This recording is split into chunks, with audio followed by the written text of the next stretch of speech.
Tere hommikust ja käivad erinevad ettevalmistused kevadeks.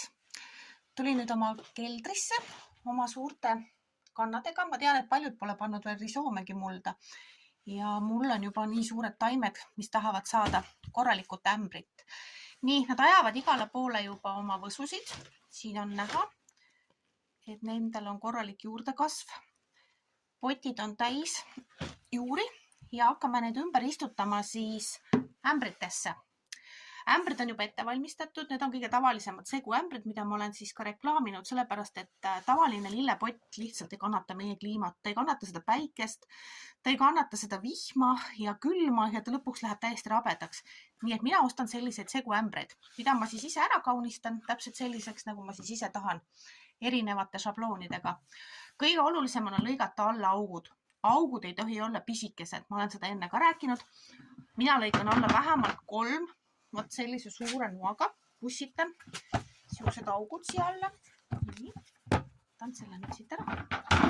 Nii, sellised, kus näpp mahub täiesti vabalt sisse.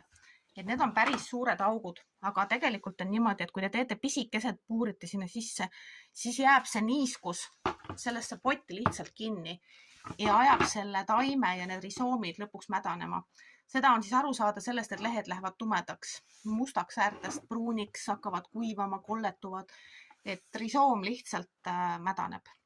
Nii et selleks, et vesi siit sees kõik välja ilusti läheks ja pidama ei jääks, tuleb teha tõesti võimalikult suured augud alla.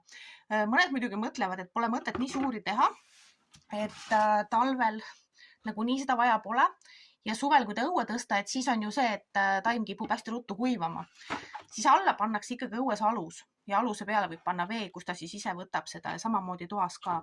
Aga kindlasti mitte teha mingit tillukesi, sellepärast et see muld jääb väga-väga raskeks ja väga märjaks. Nii, mida ma siis veel teen taimede puhul? Minu käest küsitakse ka seda, et kas ma lõikan midagi ära vanadel taimedel. Noh, näiteks kas või nendel, et enne kui ma välja kavatsen viia, enne kui ma istutada kavatsen, siis mina lõikan ära ainult siit. Vot sellised kõige esimesed lehed, mis tal on tulnud. Et need ma lõikan siis ära. Sellepärast, et need on siuksed natukene pruunikad. Need on need lehed, mis on kõige esimesed olnud, aga muidugi mitte kõiki. Ja mida suuremaks ta kasvab, seda ilusamaks tegelikult lehed lähevad ja seda suuremaks lehed lähevad. Et need kõige väiksemad esimesed lehed ongi need väiksemad ja nõrgemad.